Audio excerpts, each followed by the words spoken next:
Namaste, bonjour, aloha, ni hao, whatever it may be.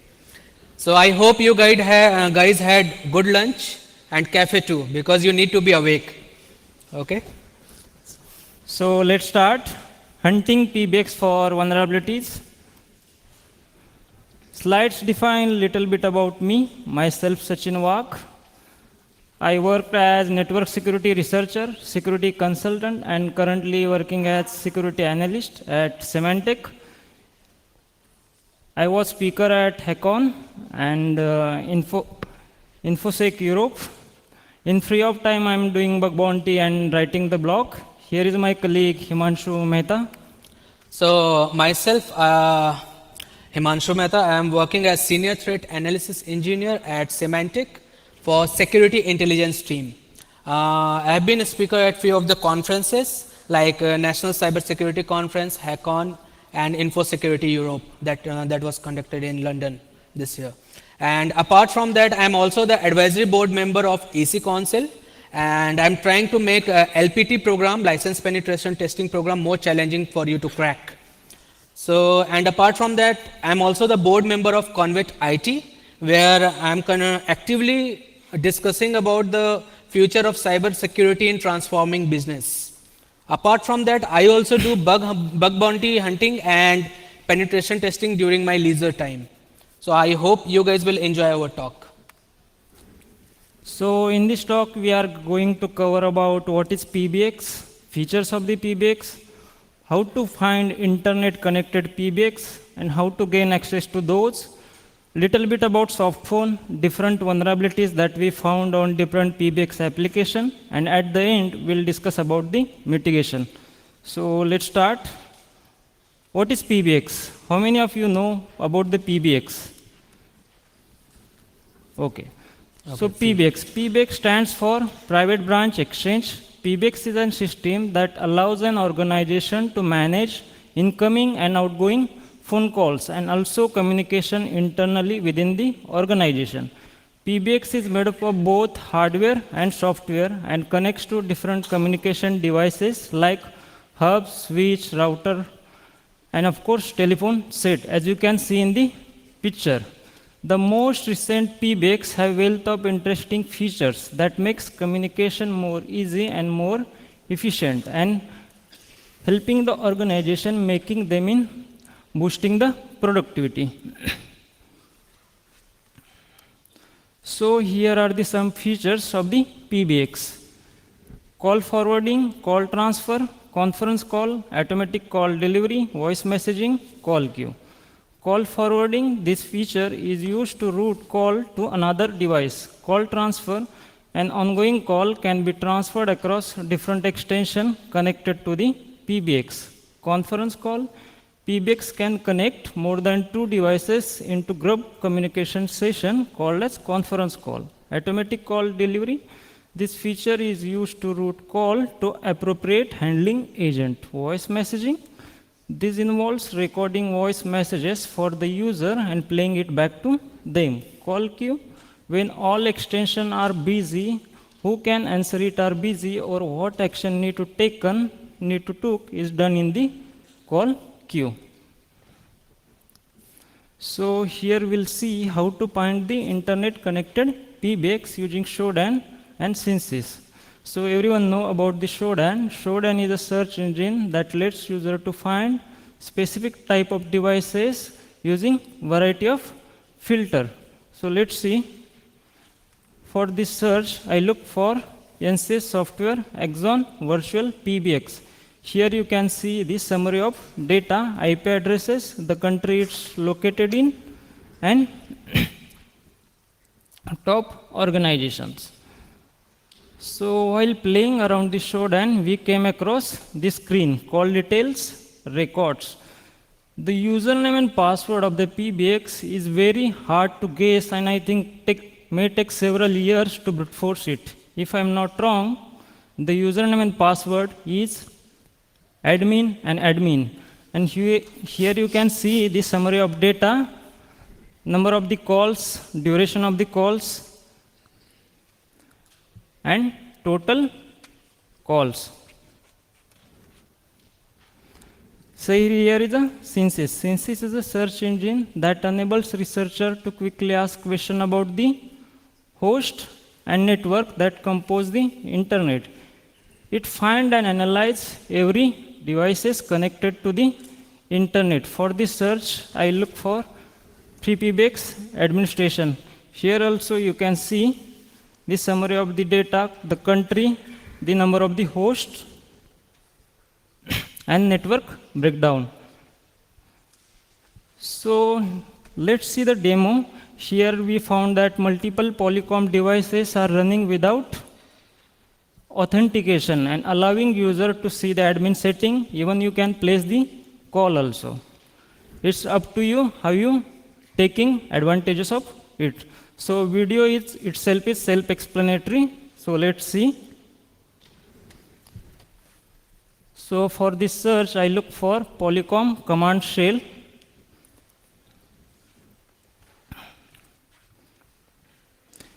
Here you can see the summary of data, total result, IP addresses, the country it's located in, top organizations also.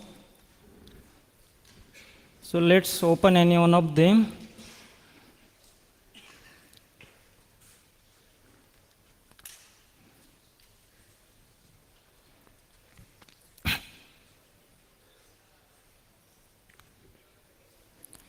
Here we go. Here you can see the admin setting, place call. The recent call when I took record this video is on 20th March 2018. So you can see the calls from that date. Here are the admin setting. You can place the call also. It's up to you. So while playing around different search engine, we came across FTP services, the FTP services running on the PBX server are running with the default credentials, or you can brute force it. So it allowing an attacker to do an action, whatever they want, you can upload the files also. So in this case, I uploaded one file, you can see it here, pbs test.txt, it is a malware file. So I uploaded it there. So I can say this is the most interesting slide, so please pay attention. So we can say here the details of the call details record are sent to the respective organization. The process is in fix, so we can't show the demo, so sorry for that. So here what we can do, here we can listen the recent call. There are situations in everyone's life, need to be patient. So for this, when we get this access to the call details record, we don't have patience, so we try to listen the calls, some of the calls. So some of the calls is like the respective person asking for the user required information for the resetting the password. Some of the calls is like complaint about the applications. And some of the calls is like purchasing the application and some credit card details. So the conversation is in English, so we are able to understand it. But apart from that, we got access to some of the call details record. The language, due to language barrier, we are not able to understand it. We are working on it to translate it in English. So here you can see the bill second, duration, and in disposition, you can see the whose call get answered, whose call in the queue. And in application also, you can see the dial call, queue call, and source. You can see the source also. And file in file tab, whose call gets recorded, you can see with the tab also, sounds tab.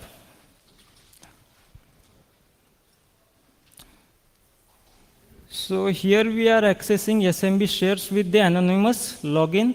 So here you can see the log files. And in the next slide, you can see the audio records. So we accessed with the anonymous login. So audio records contain the information about, discussion about the employee ID. The discussion between the respective person and the employee ID, where he requesting for the, due to the multiple login attempts, account gets locked, so he requesting for the to remove it and gain the access. So he respective person requesting employee for the employee ID and email ID, what it is. So the discussion between the respective person and employee, we found it in audio record. So we access through the just anonymous login. So here is the showdown dark of the day. You can play around it. 100 PBX phone gateways have their console open on the internet with no auth, allows anyone to reroute, call, tap, snip, change settings. So softphone, what is a softphone? A piece of software that allows the user to make telephone call over the internet. Many organizations that employ VoIP have opted to use a piece of software known as a softphone as a communication tool. The software is a piece of software that runs on the mobile devices and computer. Like any other software, softphone may have vulnerabilities that attacker can take advantages and gain access to the computer system or eventually the network to which it is connected. While working around the softphone, we found that it's failed to sanitize specially crafted SIP packet that leads to the buffer overflow and denial of service vulnerabilities. The same vulnerabilities we reported to the vendor and it is in process to fix it. So here we'll see different vulnerabilities that we found on different PBX application. It is not possible to include each and every vulnerability that we found in different PBX applications. So we included few of them. The first PBX is Trixbox. The vulnerability that we found on Trixbox, that is a blind OS command injection. OS command injection is a technique used via web interface in order to execute OS command on a web server. The vulnerability that we found on Trixbox, that is a blind OS command injection. Even if an attacker injects the command, the result will not shown on the screen. So let's see the demo.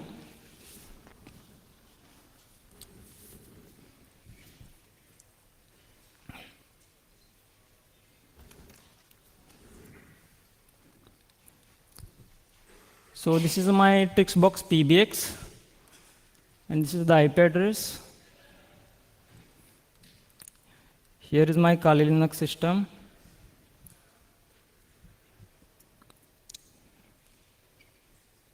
This is the IP address of Kali Linux.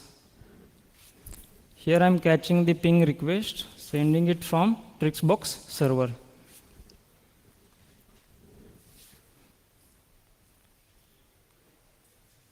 So this is the vulnerable request.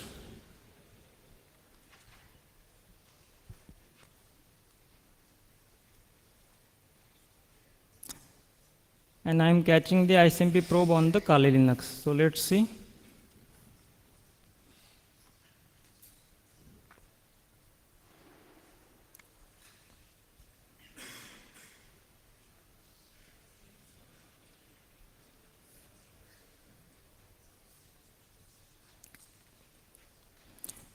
And here we go. So it is a confirm that Trixbox is vulnerable to blind OS command injection. The next vulnerability that we found on Trixbox, that is a path traversal. Now I will hand over it to the Himanshu. Please, Himanshu. Yeah, actually there were many vulnerabilities that we found on Trixbox and other PBX, but it's not possible to showcase all, so we have kept it few. So we found one vulnerability that was path traversal. What the attacker tries to do here is like gain access to the file directories, and what he can actually do, he can manipulate a URL in such a way that the website will execute or reveal the contents of arbitrary files anywhere on the web server. So let us go through the demo. So we try to capture the request using Bulb Suite. So once again. So here you can see we found this parameter as vulnerable, and we try to use some payload to retrieve the etc passwd file. Okay, so here you can see the response. So similarly, we found another parameter vulnerable as lang, and we again use the payload to retrieve the PWD file. Okay. And apart from this, this picture we like it so much. So like cross-site scripting is one of the most common vulnerabilities that is found in the web applications. So what happens here is like actually an attacker tries to run his own client-side script into web pages that will be viewed by the user. So we found couple of cross-site scripting vulnerabilities. One was this one, which was in the settings, system settings dialer, and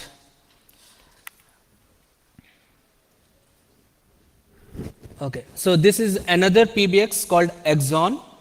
There also we found one XSS that was again in the Axon auto dialer, and the name parameter was vulnerable.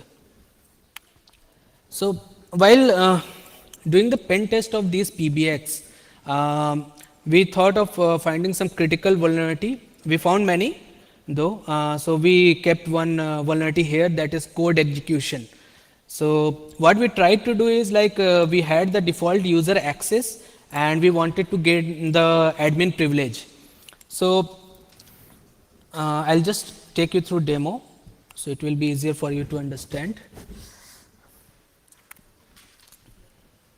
Okay, so in this demo you can see we are using the process monitor tool. This is a free tool provided by Microsoft, and what we try to do is we try to analyze some of the DLL files. So I'll just put it next slide. Yeah, so it will be clear from here. So these are the DLL files. So DLL files are dynamic link library files that are required to run any application, so on Windows operating system. So if we can manipulate these DLL files, and instead of the original DLL file, for example this one, if we try to place the malicious DLL file and try to run our code, then we can do a lot of stuffs over there. So what we tried to do is we created one malicious DLL name as propsys.dll, and we try to put it in the default directory from where the application is executing or running. So once we execute this code, this particular application, because of this malicious DLL file, you can see we can open the calculator. So instead of calculator, you can even try the privilege escalation. So you can imagine, like if you can get access to the admin console, what else you can do on the PBX. There is infinite opportunities. So yes. So if you follow the mitigations, definitely you are going to have a beer on the moon. But if not, then it's a complicated situation. So few of the mitigations that we try to suggest you guys is, the first thing is policies and procedures. So one important thing is security training that is required for each and every organization and individual, whether they are working in security domain or developer, tester, any field. Like everybody should go through this security training, because it is now the most important thing for any organization. So you should understand what kind of privileges or what kind of access you have and how you are going to be compliant with that. Other thing is password policy. A lot of people will suggest that you need to keep changing your password policy very often, but that is not the only solution. It is better to have more complex password, and maybe you can use two-factor authentication like systems.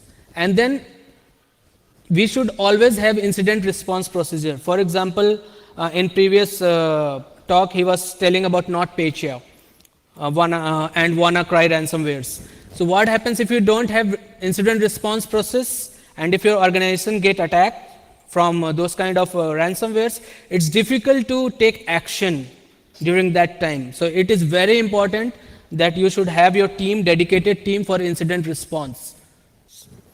And other things that we suggest is OS level security. So one more most important thing is patches. We should always keep our systems, operating systems, applications patched. And then there are services like web services. Nowadays, everybody is using AWS. Cloud, they are moving to cloud. So we should know that these services are very critical for our infrastructure and organization. And last but not the least, this is the one of the very important thing, privileges. We should give the privileges only least privilege to the user. We should not give admin privilege to all the users, because what happens, some of the users, they are so careless that they don't care about what kind of privilege they have, and they would like to play around with that particular application. And even if it gets compromised, they will not be able to figure out whether they are compromised or not. So if we can compromise one application and get into the network, then again there are infinite number of opportunities that an attacker can leverage. So this is the basic mitigations that we suggest. So that's it. Yeah. So any questions you guys have, we would like to answer.